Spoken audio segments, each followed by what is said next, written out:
All right. Well, good morning, everyone, and welcome to today's Exploring by the Seat of Your Pants event. My name is Joe Grabowski, and I'll be your host for today. This is a very busy week for us here at Exploring by the Seat of Your Pants. We have a ton of live events coming your way before the holidays. We are teamed up this week with Call to Earth. So this is an initiative of CNN where during the year they host exciting stories about our changing planet. So not only documenting what's happening, but the people who are working hard to share what's happening with the world and also looking for solutions to things like climate change and our biodiversity crisis. So today is the official Call to Earth Day. So they're sharing stories on CNN, on both the channel network, as well as on their website.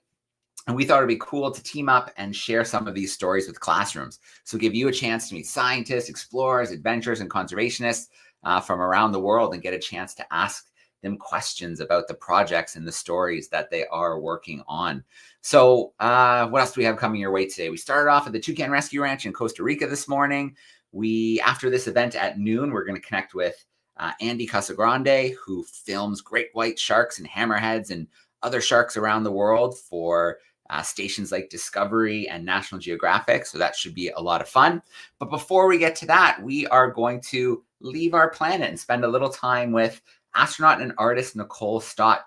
So she's explored from the heights of outer space to the depths of our oceans. She's a veteran NASA astronaut whose experience includes 2 space flights and 104 days living and working in space on both the Space Shuttle and the International Space Station.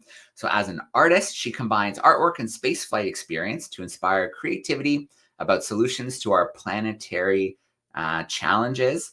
And she is the founder of the Space for Art Foundation. So excited to have Nicole joining us from Florida today. I'm going to bring her in front and center. Hey, Nicole, how are you?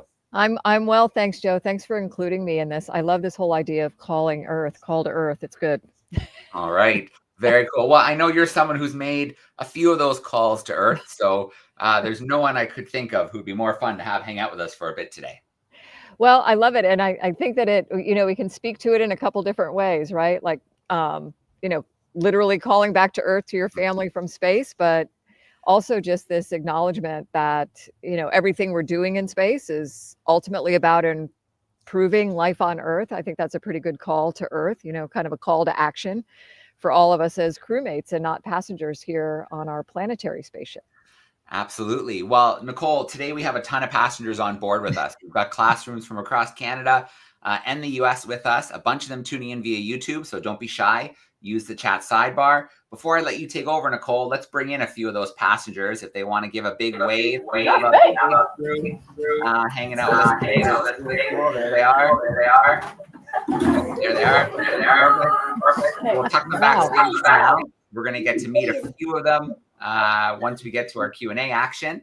But for now, Nicole, let's let you take over for a little bit. We're going to do the exciting screen share and we'll go from there and see what happens. All right, let's see if Nicole she can fly on a spaceship, but can she make the screen share work? Okay, I'm going to see if I can remember your instructions. All right, I'm here for support.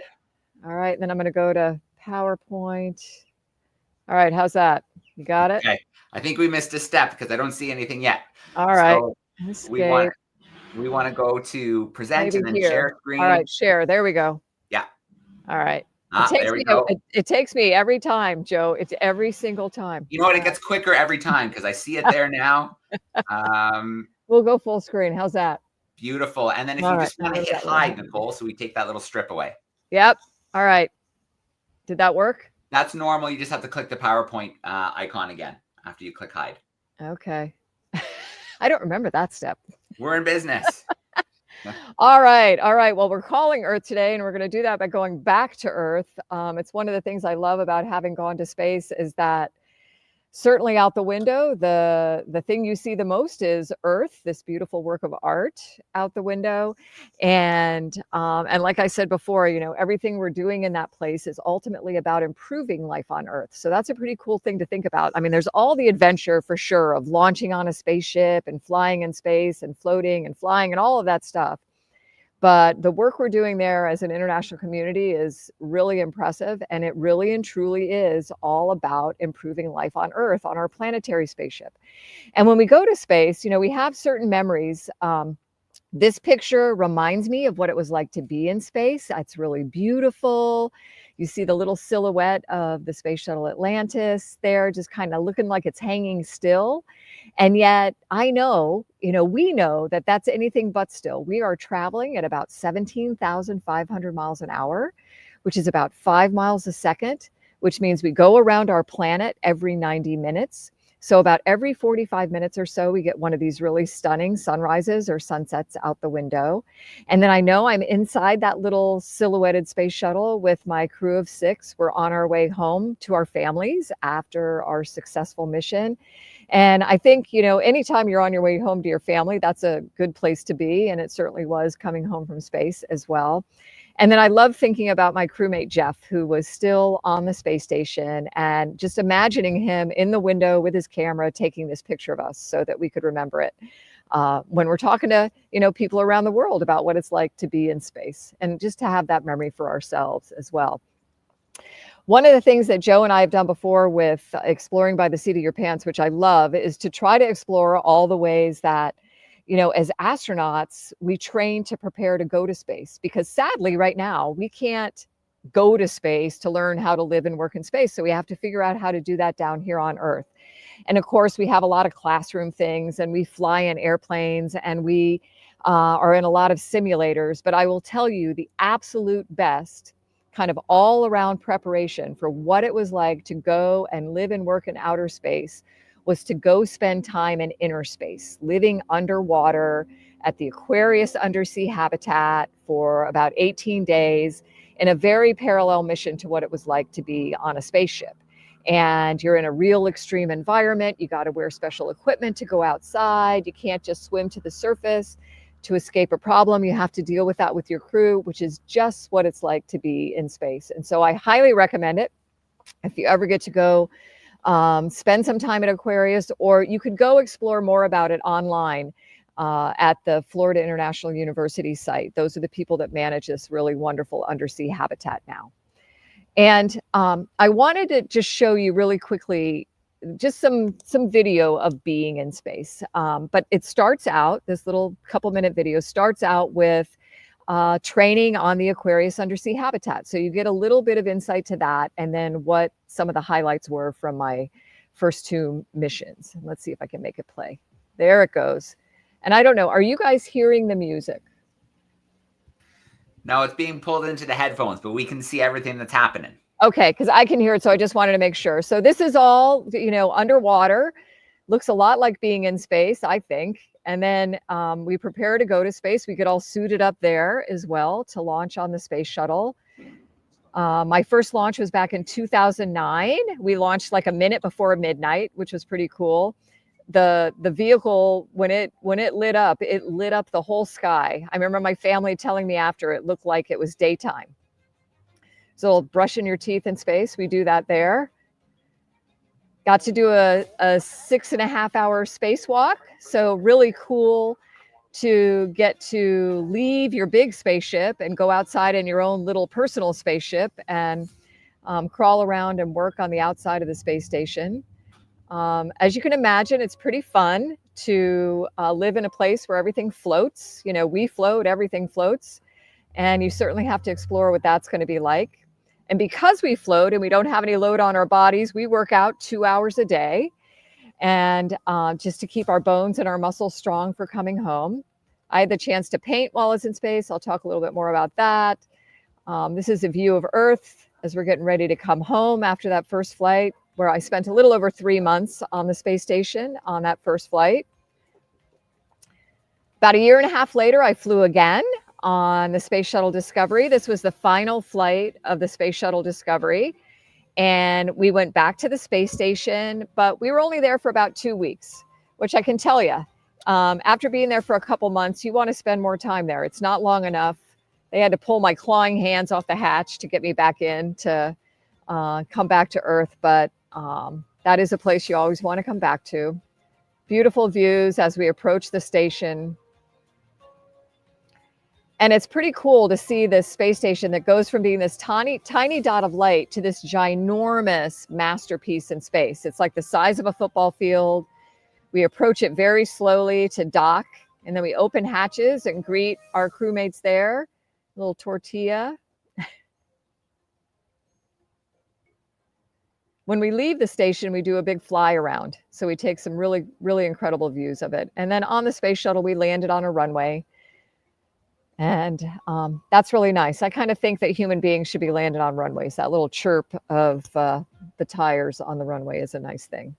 So that was just a little glimpse into being in space. And just like I said, with the idea that everything we're doing there is all about improving life on Earth, there's some really simple things that come to mind when you're in this incredible place. You know, you're looking back at Earth, you're making this connection to Earth. I would say we're kind of calling to Earth. And you discover, again, things you already know. You guys already know all of these things. You know we live on a planet. You know that we're all Earthlings. And one of the things that comes from that is this reality check, and you see it very clearly in this picture, that the only border that matters for any of us, really and truly, is that thin blue line of atmosphere that blankets and protects us all on our planetary spaceship. And how important it is for us all to accept our role as crewmates and not passengers on our planetary spaceship. You'll probably hear me say that again. So this is a picture of the International Space Station. This is where I spent my time on both of my space flights.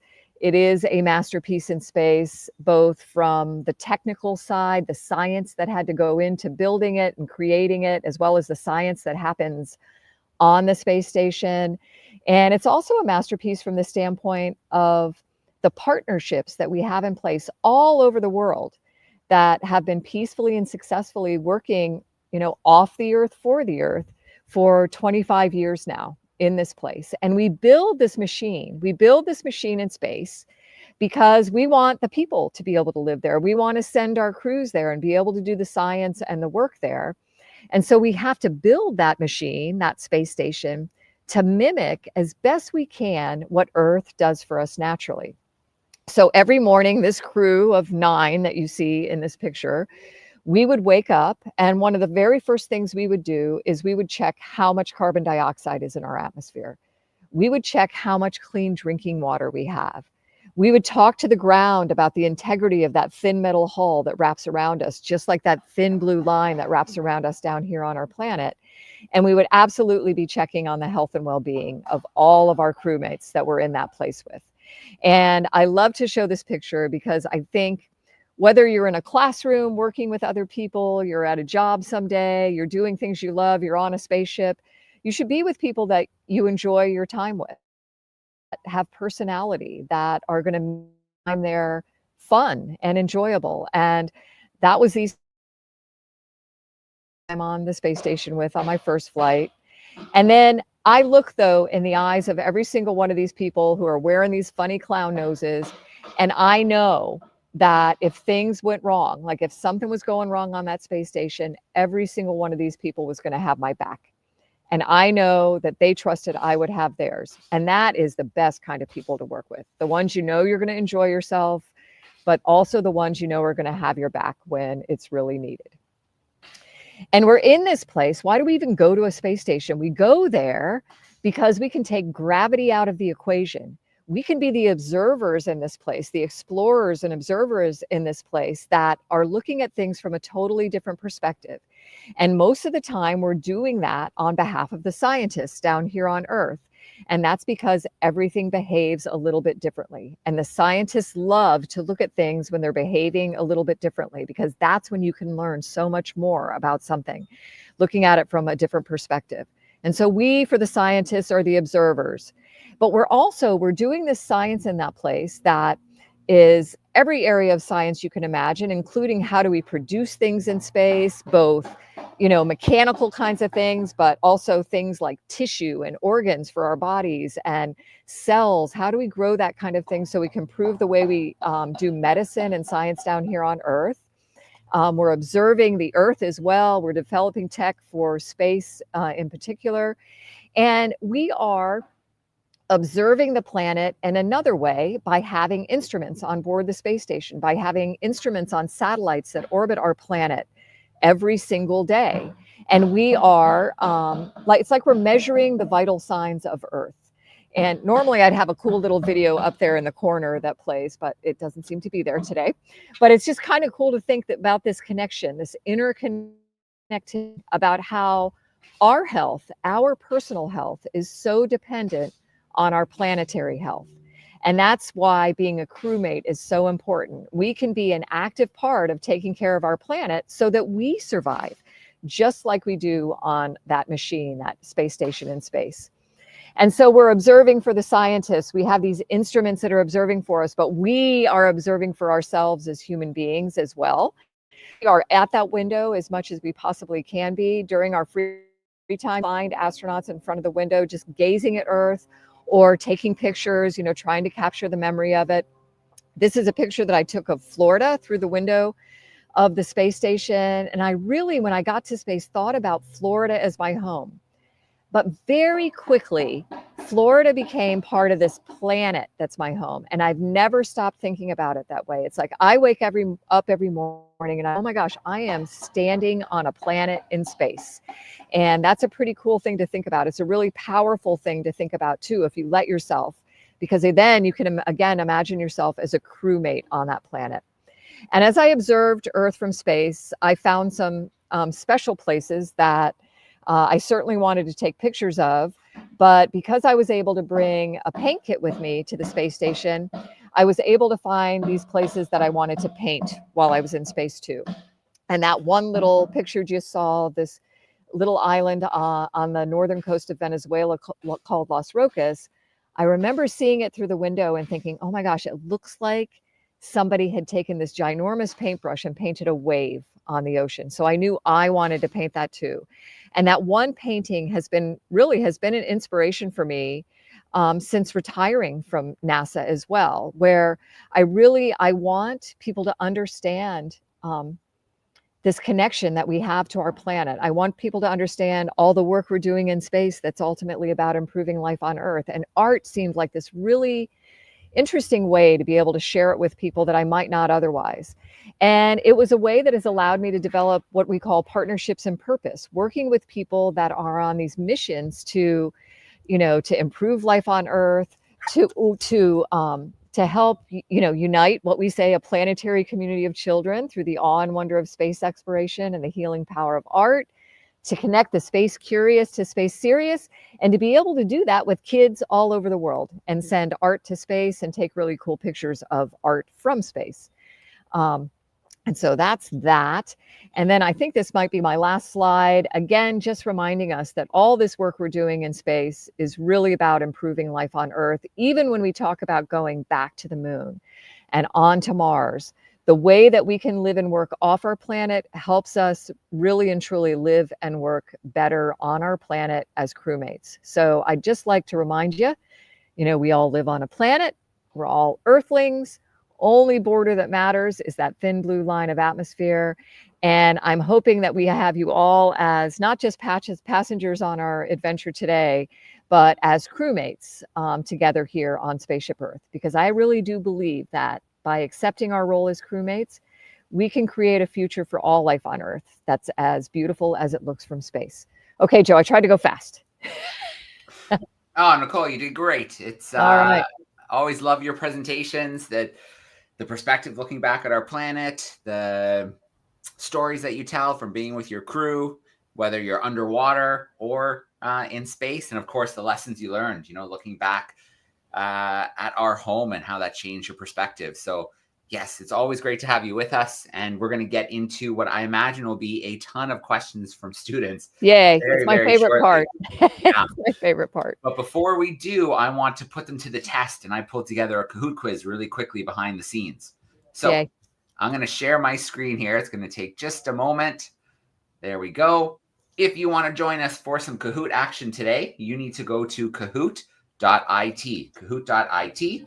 It's going to ask you for a PIN number, and you want to put in 305 5811. And then that should bring you into the Kahoot. It'll give you your fun animal name, like the social macaw. who just joined us, the joyful bee, the expert boa.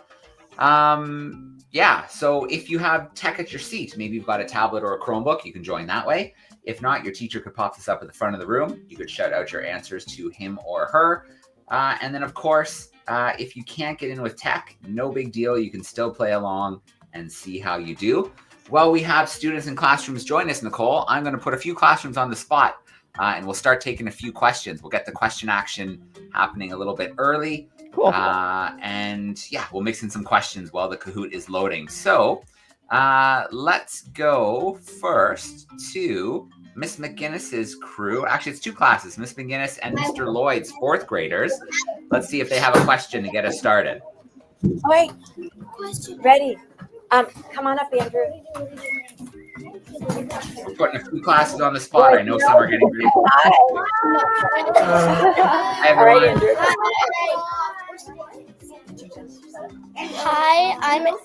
Hi, I'm Andrew. Hi, Andrew. I was wondering how your body adapted when you first got on the International Space Station. Wow, Andrew, you know, it's a great question, and it's one of the most fun experiences of space is getting there for the first time and just being like in awe, overwhelmed with what you'd heard about before, but never really experienced yourself. And the fact that you're floating and flying. And so it takes a little while for your body to get adapted to it. I was really fortunate that I felt good when I got to space. I didn't get any of that kind of nauseous feeling that you might get if you're not having a reference of what is up and down, your little hairs in your ears not telling you. But you still have to learn how to move, just to really believe that you can just tap on something and move your whole body from one end of the space station to the other. It's a very graceful movement. You don't have to push hard at all. And so you go from being the person that's grabbing everything on the side of the walls and thinking you have to pull yourself through to just being kind of a ballerina in the whole thing. It's a really, really wonderful experience.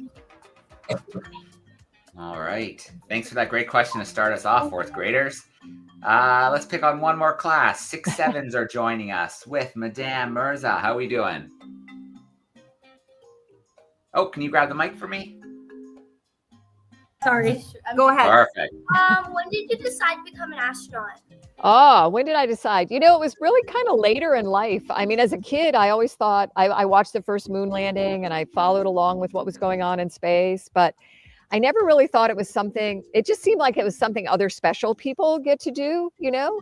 And, but I loved flying and I wanted to know how things fly. And when I graduated from high school, that was when the Space Shuttle program was getting started. So I'm like, oh my gosh, you know, if you want to know how airplanes fly, why would you not want to know how rocket ships fly?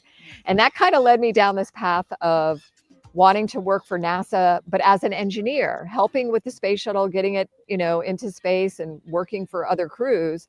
But along the way, I discovered what astronauts do. And I come back to that same thing about how the work we're doing in space is about improving life on Earth.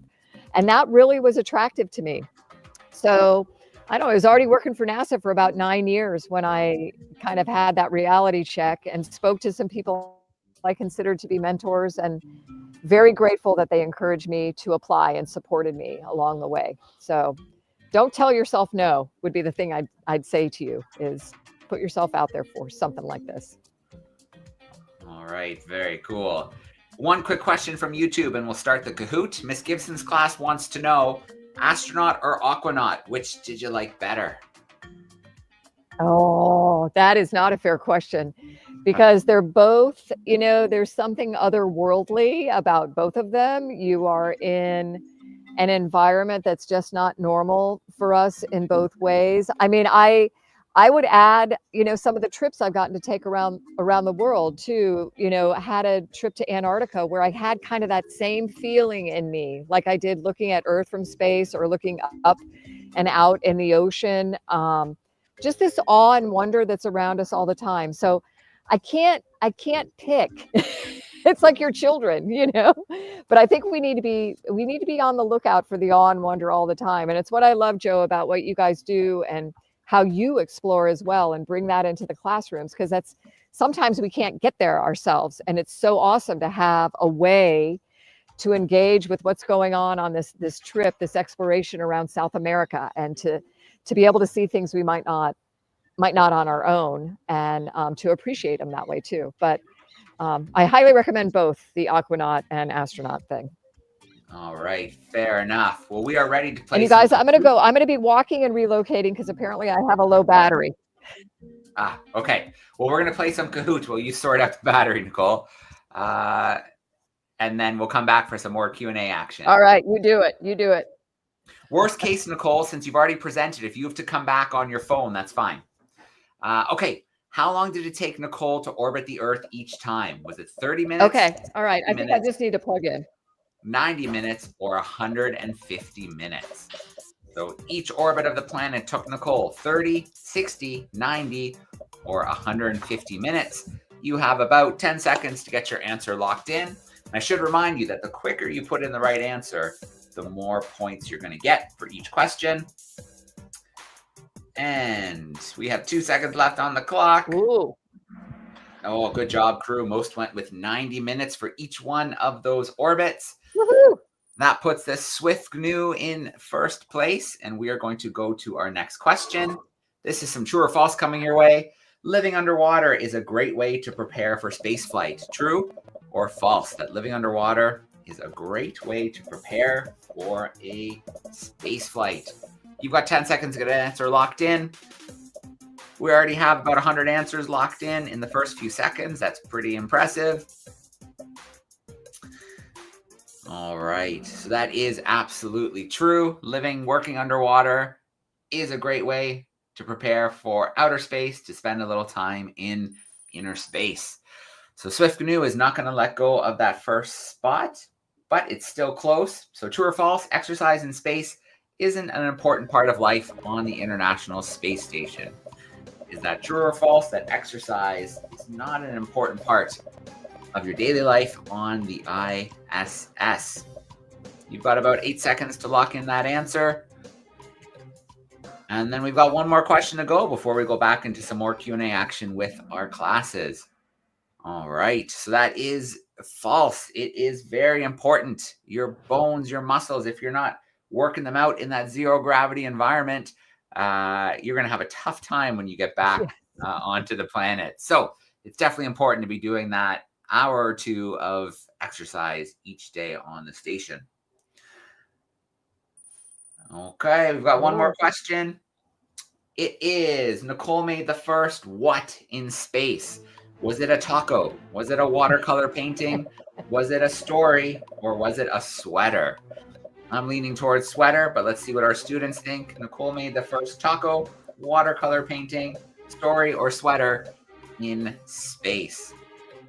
We've got about 10 seconds to lock in your answer, and then we'll see who comes out on the podium, and we'll go back to Q&A action.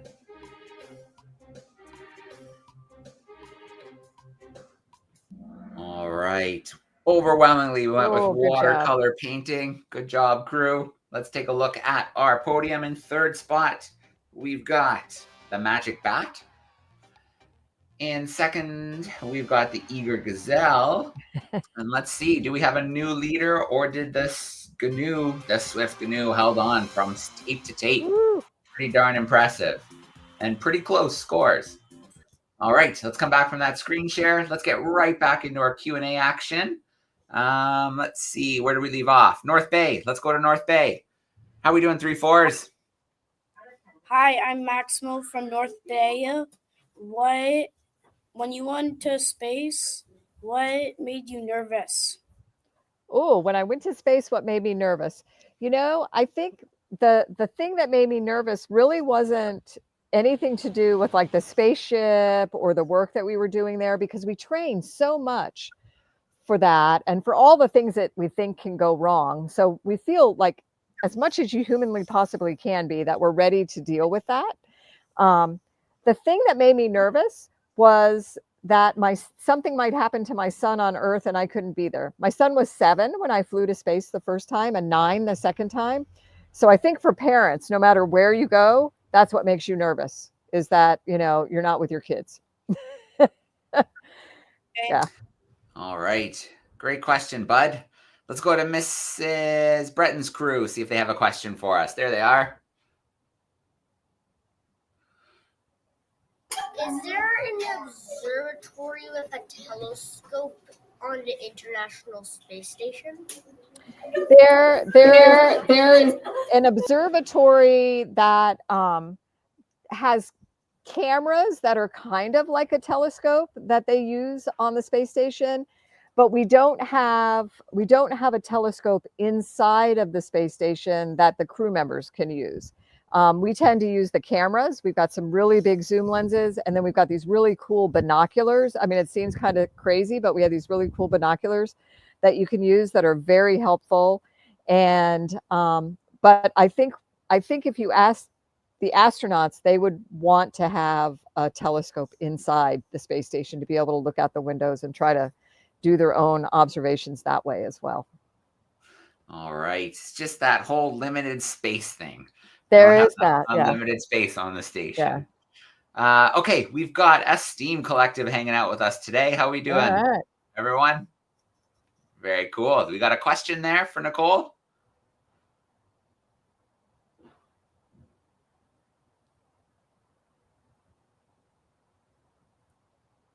All right. I think they're looking for that microphone.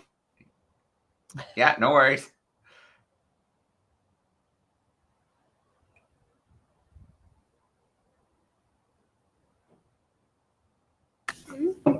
All right, there you go. Hello. Hello. Did you struggle to get reaccustomed to gravity once you came back to Earth? I think everybody struggles a little bit to get reaccustomed to gravity. It's amazing. You know, you're standing up there right now, and I think, and I'm sitting in my chair here, you know, we're here on Earth, and I think we're just so accustomed to, in our daily lives here on Earth, to what gravity is doing to us, kind of the load on our body, that we don't really think about how much of a load that is. So when you come back from space where you've been floating for however long, and now all of a sudden you have this load on your body again, oh my gosh, it's like you have to think about holding your head up. Our heads weigh a lot, standing up straight, just walking and moving can be a little bit cumbersome. And but what's cool is that our brains and our bodies, just like when we get to space, we figure it out really pretty quickly. Like your ears, the little hairs in your ears start getting recalibrated so you can balance and move and, you know, and be adjusted to that gravity again. But one thing I'll say is that it's a little bit different for everyone. There's nothing about the way your body behaves, like motion sickness wise, or how big or small you are, that's going to tell you how long it will take you to recover getting back to Earth. But thankfully, it's pretty quickly for everyone. All right. Great question.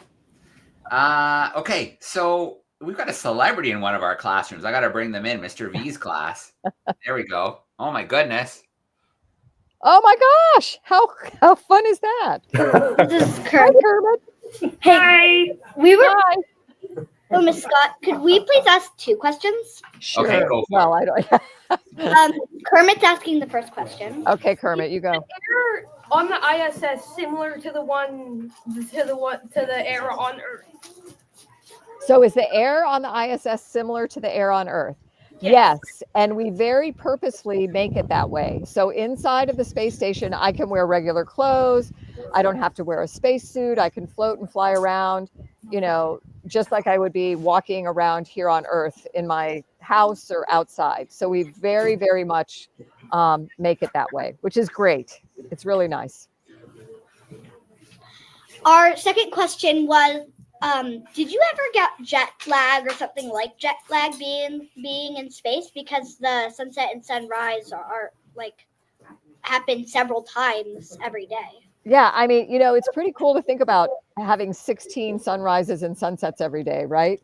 On the station, though, you know, you have to kind of make a point of going to a window. It's not these big, huge windows everywhere. So it's not like the sun is beaming in and then all of a sudden it gets dark 16 times a day. So we kind of control the lighting ourselves inside of the space station, and that is really helpful. But I remember when I first got there, it was a little like having jet lag, because we try to shift to the time that we're going to be on space station when we're still here on Earth before we fly.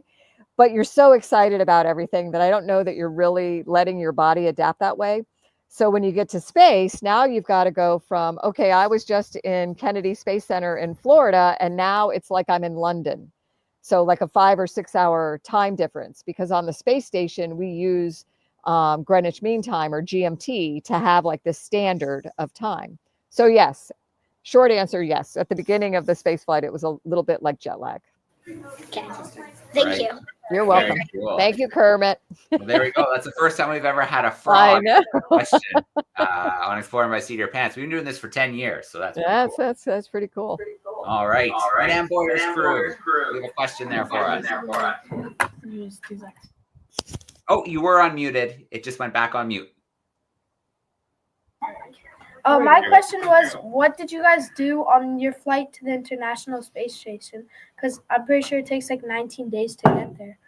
Something. So, I flew on the Space Shuttle, and it only took us like a day and a half to get to the space station. And the spaceships that are flying now, like the SpaceX Dragon and the Russian Soyuz spacecraft that's been flying for a long time, they will get to the space station in like 6.5 hours, which is really kind of cool to think about. You're sitting on this launch pad, right? Sitting still. And then you go from 0 to 17,500 miles an hour. So you can orbit the planet. You do that in about 8.5 minutes. And then you go and you chase down the space station. And for the shuttle, we'd take about a day and a half. And for like those other vehicles, you can do it in 6 hours. So not a whole lot of time between launching and actually getting to the space station. So most of what you're doing during that time is you're making sure that your spaceship is already, it's in good condition to be able to dock to that space station so that you don't cause any damage when you get there. So it's a lot of work, but it's really just getting prepared to get to the space station. Good question. All right. And we need to get to our grade 6s at St. Isabel. There they are. They're definitely studying space this year. I know grade 6 in Ontario study space. Are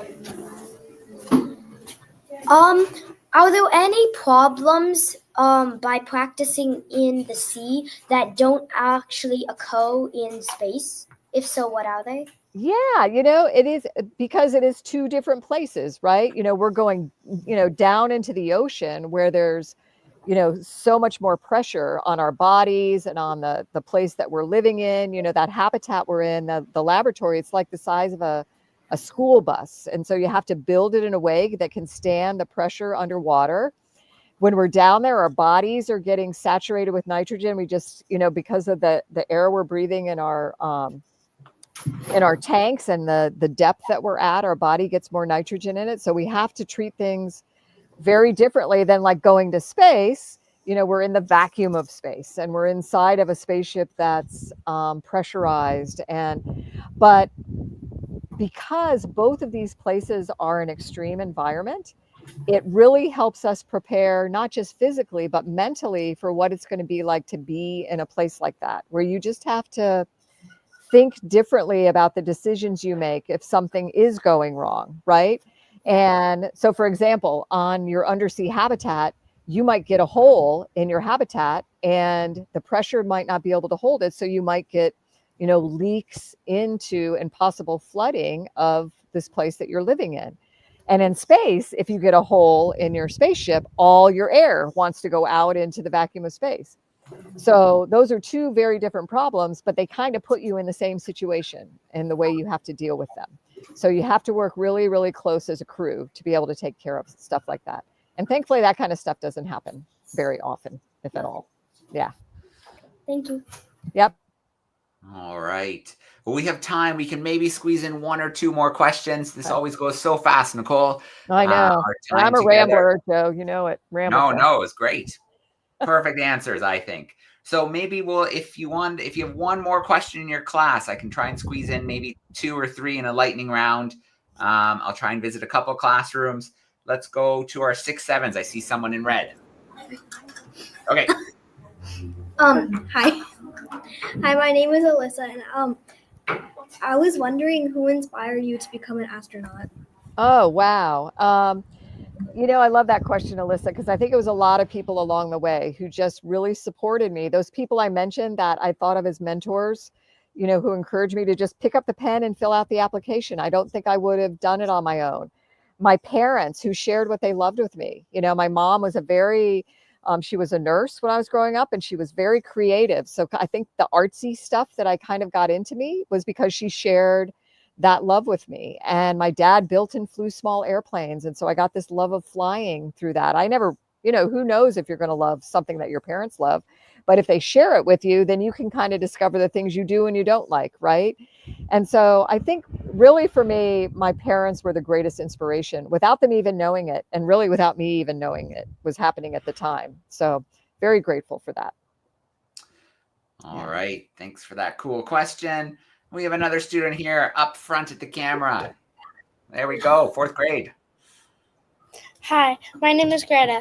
How did you have enough food and drinks in space? Well, you know what? They do a really good job resupplying us pretty regularly from the ground. And what's fun is that where we are on the space station, it's about 250 to 300 miles above the Earth. I mean, we're going around the Earth super fast, every day, multiple times, but we're really not that high above the Earth. So we can use other spaceships to send supplies to us. And even when we go back to the moon, that's like a 2.5, 3-day trip. So we'll be able to resupply food from Earth. But when you guys or your friends go off to Mars someday, I mean, that is 35 million miles away at the closest. We're going to have to figure out how to think about food and drinks and the way we take care of ourselves on the way to Mars and when we get to Mars in a very different way than we have so far. But and that's something from a science standpoint too, that if you're looking for something to do in space and you like food, that's a really cool area maybe to work in, is the food science side of things. Thank you. And then, Nicole, I know the water system is really cool. Every drop of water is recycled on the station, isn't it? And reused, cleaned, and reused over and over and over again. Yeah, thanks for bringing that up, Joe, because right now I think we produce 90-something% of the clean drinking water that we have on the space station. We do not have to send water from Earth anymore. And all of the ways that we're doing that in space, we're able to bring back to Earth and package a little bit differently and send to places around the planet that never had clean drinking water before. And they can use this, this system, this way that we do it in space, to help have clean drinking water in place they never had it before.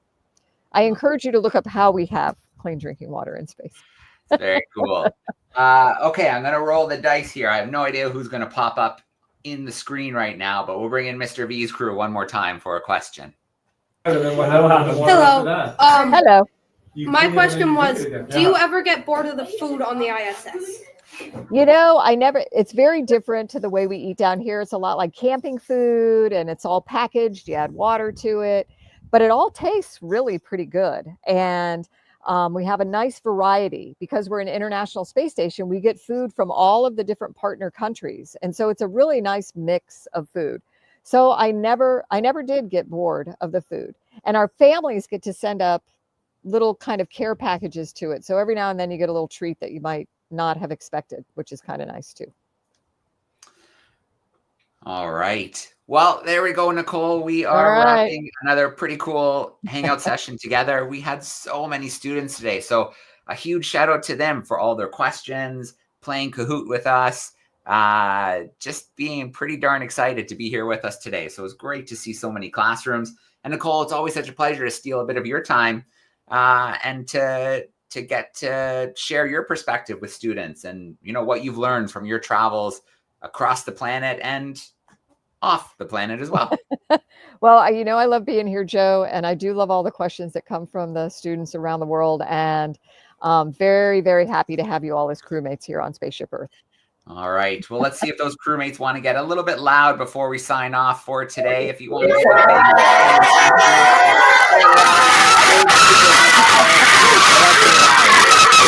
is good. Okay. All right. Thanks, everyone. We're going to sign off for today. See ya. Thanks, everyone. Bye, guys.